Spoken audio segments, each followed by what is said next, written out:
Woo.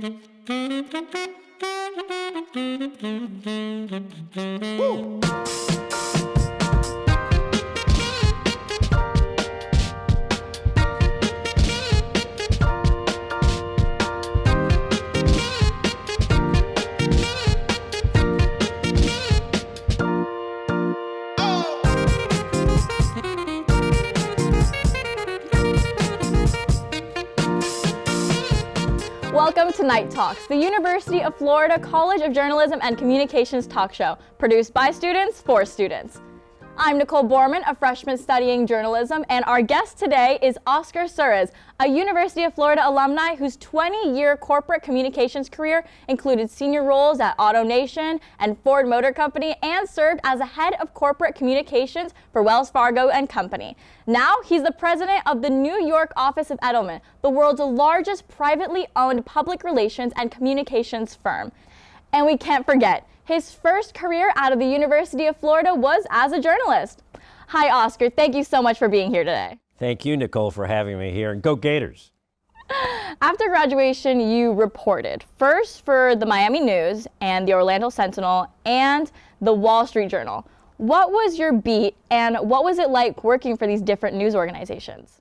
So an important thing to point out is that when I decided to become a journalist, I also wanted to become a business journalist. In fact, when I was a stringer for the Florida Alligator back in the day at school, I intentionally wanted to publish business stories. So I'd write about student entrepreneurs and local businesses and business issues.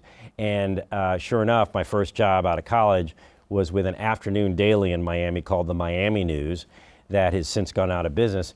But when I got promoted to be a staff reporter there, after serving first as a clerk, fetching coffee for folks and doing all kinds of grunt work back in the days when we didn't file stories by, PC, I got promoted to be a business journalist, and that started my business journalism career. I had a byline. I was working at One Herald Plaza for the Miami News, and then it went out of business in '88 and had the opportunity to get a job at the Orlando Sentinel.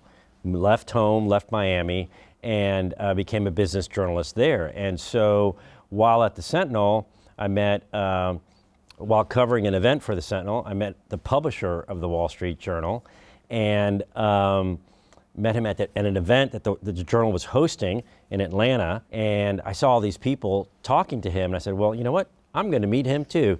So I walked up to Peter Kahn, was his name, and gave him, I extended myself, said hello, and he gave me his business card, and I followed up, gave him a call, and he gave me an interview, he set up an interview for me to interview with the Wall Street Journal. And so that's how I ended up at the time was, and still is today, I think, the world's best daily business newspaper, so. That is some high-level networking. Networking is, and at the time I didn't appreciate how important networking was. Networking is a fundamental skill for any career. So this spanned 1986 through 1997. Was reporting a little different at the time? Well, it certainly was. The whole exercise of producing a newspaper was different. I mean, in my first job at the Miami News, that was back in the day where literally, you composed the story on a sort of, CRT machine, a big, heavy TV tube-like word processor. It would spit out these waxed copies of the story in their columns called vlogs. You'd take it down to the composing room, usually by pneumatic tube. So you'd put it in a tube, drop it into the tube, and it would go through these pneumatic tubes and shoot out on another floor to the composing room. They'd unfurl these wax pieces of paper, cut them up, and then paste them on a cardboard paper that later would get photographed and create the plate for printing off the newspapers. That's how newspaper stories were produced when I started. And back then, there was not this thing called multimedia. You picked a media, you were either broadcast, you were either print. But today's print journalist is an online journalist. Very often they're doing video and content like you are today. And really today's news media and journalists are very multimedia. And they represent the brands for the platforms they create content for. And they also represent their own bylines in a way that, I had a byline back in the day, but it wasn't a brand, I would say, quite like some of the journalists we follow today. That tube stuff, I thought that only happened in movies. Absolutely happened. Well, and at the Independent Florida Alligator, when we used to write stories on manual typewriters, literally, that was on rolls of this paper that basically we would cut out and glue together, and you'd be editing these 2,000 word stories, and there'd just be these long rolls of paper laid out on, but some of the finest journalism was produced, not always to the merriment of the university, but great hard-hitting stories that those alligator journalists would produce on, literally glue pot on the desk and manual typewriters and a little bit of smoking in the newsroom too, yeah, back in the day. You then worked at the Miami Herald Publishing Company as executive assistant to the chairman and publisher. How did your journalism experience prepare you for this role on the executive management team? Yep. So that was a huge job and a huge opportunity for many reasons. First of all, I had the great privilege to be the executive assistant to the Herald publisher at the time, a gentleman by the name of Dave Lawrence, who is a great Florida Gator. Look him up. He's won all kinds of accolades and has done really amazing work for the state of Florida in the area of early childhood development since his Miami Herald career. And so just working for him was an incredible experience. But because I was working for the publisher, that job was not a newsroom job. I was not part of the newsroom. I was part of the administration of the newspaper, so part of the senior management team. And so I got to see for the first time how HR and marketing and finance and editorial and circulation and legal all came together and worked as a team to put out the newspaper every day. And so I went from writing about how sausage gets made as a journalist to actually joining the sausage making process. And what I discovered about myself was I loved it. It was great. And at the time, I had been aspiring to be a newspaper publisher myself. But this was the late 90s, and a thing called the internet was starting to disrupt the industry in a fundamental way. You were beginning to see circulation declines at major metro daily papers, and classic advertisers like big department stores starting to cut back on their newspaper circulars and big ads that they would stuff the Sunday paper in and just boom, drop it on your doorstep. So all of that was unfolding, and during that period, Dave Lawrence decides to resign, and I knew a gentleman up the road in Fort Lauderdale who ran communications for AutoNation. At the time, was becoming quickly the country's largest retailer of automobiles. And I met him when I was a Wall Street Journal reporter writing about companies in Florida, and he said, hey, listen, if you ever want to work for a real company, give me a call. And when Dave decided to resign, that's exactly what I did. I gave him a call, networking, and sure enough, met him for a few cups of coffee, and he invited me to become part of his corporate communications team, and that started my corporate PR career.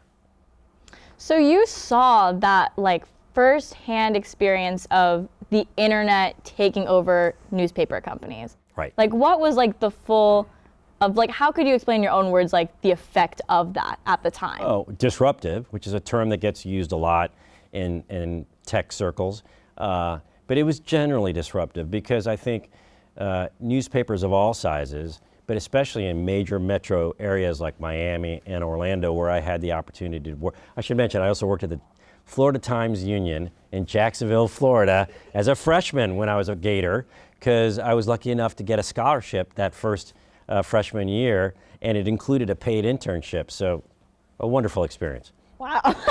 Anyway, I got to step up my game.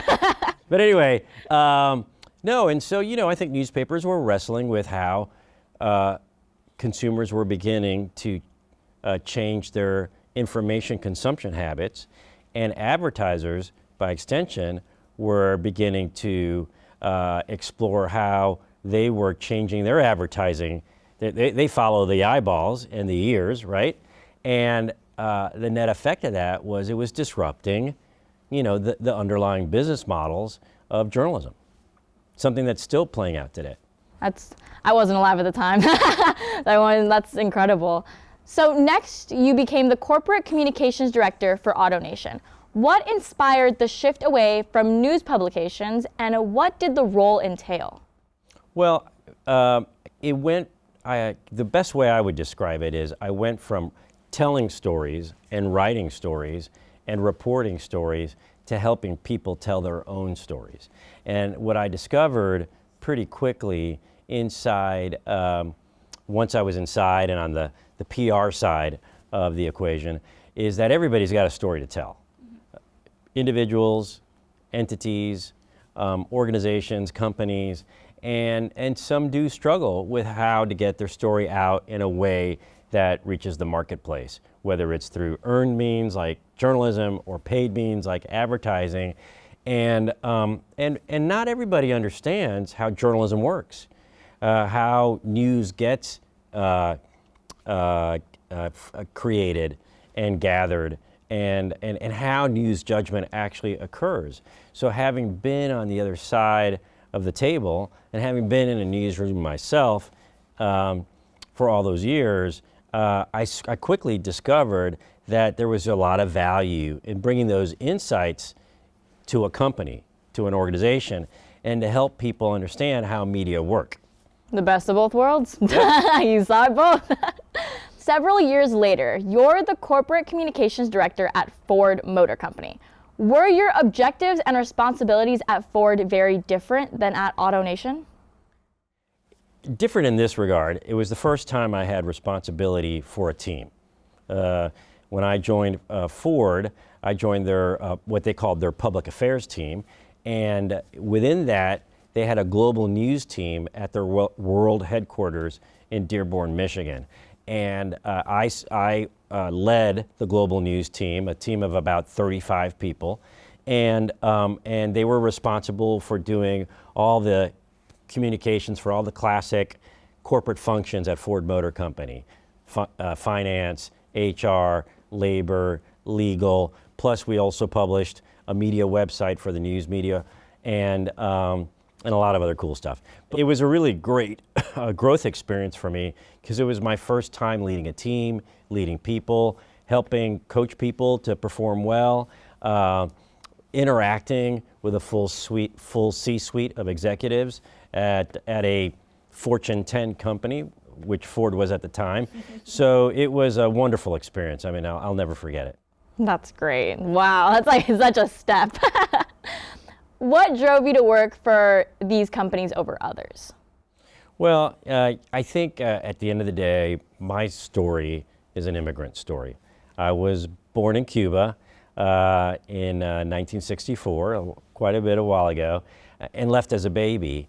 And I'm here only because, I'm talking to you today, honestly, only because my dad, Oscar, and my mom, Marta, decided when they were 21 and 20 to get me out of Cuba. They got on a plane, they went to Mexico, they hung out there for a little bit until they could get enough money to go to the States, and they never looked back. And so everything I've tried to do has been in honor of that decision. Because if not for that decision, who knows what my life would have looked like. It would have looked likely materially different. So that's always kind of inspired me to go to Florida, to University of Florida. That was a big decision to go to college, to leave home and aspire for bigger responsibilities and bigger jobs. And it continues to inspire me today. That's amazing. My mom is also an immigrant, and if she had not come to the United States, I wouldn't be here because that's where she met my dad. So Exactly, that's right. The two of us. Yeah, and I wouldn't have met my wife had the Miami News not gone out of business. Oh. Because that's what forced me to move to Orlando, and that's where I met my wife, Shayna. Everything happens for a reason. Everything happens for a reason.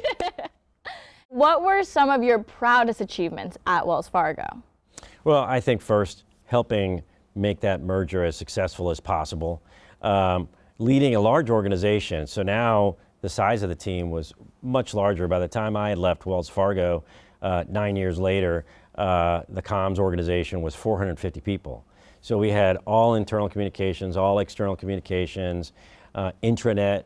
We had our own television studio and production capabilities. So it was a rather large organization. And that introduces another degree of complexity and other types of leadership challenges that, I'd like to think I rose to the occasion. So I'm very proud of that. I'm proud of helping lead the team and helping lead the company through some difficult times too.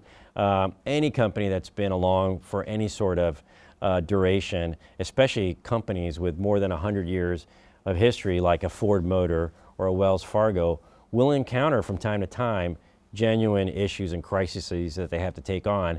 And that was certainly true during my time at Wells Fargo. And I'm proud of the leadership I provided as I guided executive leaders and our communicators through some of the toughest times. And that's something to be proud of. Wells Fargo is like a household name, so that's Absolutely. something incredible to be able to be part of the leadership team to that. I feel I've been very blessed that I've had the opportunity to work with some very big brands, starting with the Wall Street Journal to Ford, and then Wells Fargo, and even Edelman, is known all over the world in the communication space. So I've been very blessed in that way. In 2019, you became Executive Managing Director of Zeno Group, an integrated communications agency. Tell us about Zeno Group and their projects. Yeah, so that was a very interesting point in my career. I had been 20 years as an in-house corporate communications professional, and Zeno Group was a PR firm, a consulting firm, and it's actually a sister agency to Edelman, a smaller agency, and that was really my first step becoming a counselor, or I should say a consultant, right? Because I was no longer inside helping make the sausage. I was now on the outside bringing really good ingredients to help my clients make better sausage. And that's a different career. I think being a consultant of professional services, and in particular a consultant of PR services, but I've loved it. PR agencies are very diverse in the classic ways, as you would think, but also I think generationally so, because we have lots of young talent, we have late career talent, and because of the diversity of the clients we get to work with, it's a very dynamic setting and environment. Zeno Group is led by a great communications leader by the name of Barbie Siegel, and it was a joy working with her and that team over there, and it was just great fun. Was transitioning from corporate communication to agency life seamless? I don't know if I would use the word seamless, but I think the smartest thing I did is I just told myself, I'm starting a whole new career. This is chapter 3 of my career. My first chapter was as a newspaper reporter, a journalist.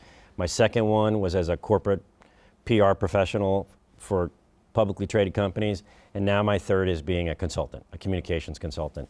And so I think that was a healthy way to frame that opportunity, because it opened my mind to learning new ways of working and new ways of bringing value through my talents.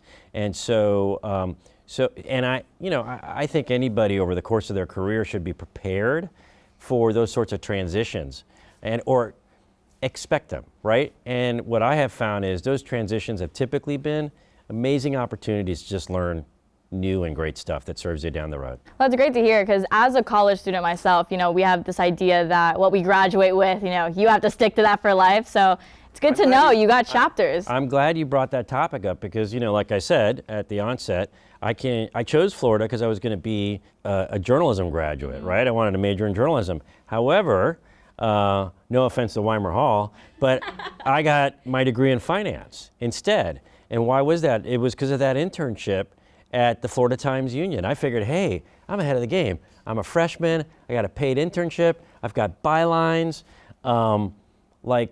but this has been a big sacrifice to come to college. What else can I learn here while I'm here that would be harder for me to pick up, just out there on the streets or through experience? And so I chose the finance degree because I knew I wanted to be a business journalist. So yes, I think, you know, life comes with opportunities that you would never expect. And I think if you look at those moments and size them up as the opportunities and gifts very often that they are, you can't go wrong. The other thing too, Nicole, is also majoring in finance allowed me to make friends that I would never have made otherwise, I think, in the School of Journalism. Kurt Tizell, Tim Page, and Rick Smith are buddies of mine that are still my friends today. And Mark Shira, can't forget Mark Shira. And we still have our text chat and talk about Gator games every week and all kinds of other stuff. And, you know, those are bonds I wouldn't have built had I not, you know, made a change in my life and pursued a finance degree instead of a journalism degree. So not to talk anybody out of Weimer Hall, you know, be open to possibilities, and it can have a really big impact on your life. Yeah, I saw on your LinkedIn it said business of finance, and I was like, wait a minute. I was like, he was a reporter.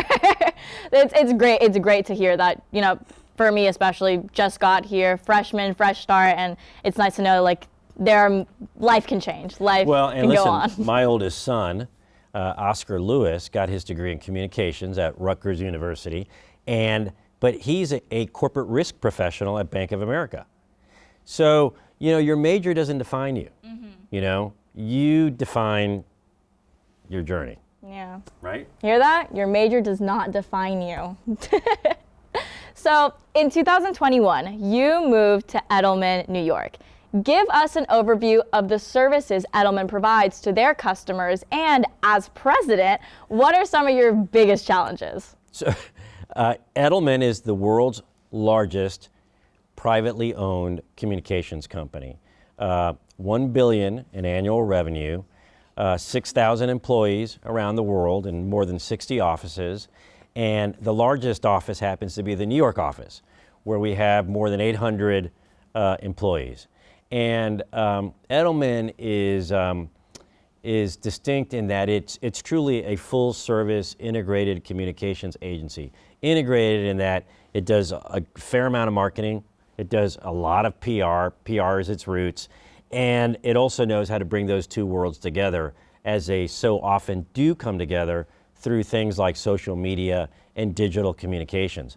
So, so we have practices that speak to, you know, all those areas, and also I think areas like purpose and impact and social impact, which is increasingly an area of tremendous focus in our world today as we tackle challenges like climate change. We have a whole arm of the company that is set up to do financial communications, investor relations, and financial services communications. And so it's a group called Edelman Smithfield. We have a practice of people inside the agency that are principally focused on multicultural work, because increasingly our clients, big, medium, and small, are recognizing that Main Street America is multicultural America. It's black, it's brown, it's yellow, it's straight, it's gay, it's everything that you see on any street corner in the world, in the US today, and on any college campus as well. And brands and companies want to connect with those consumers and those individuals in authentic ways.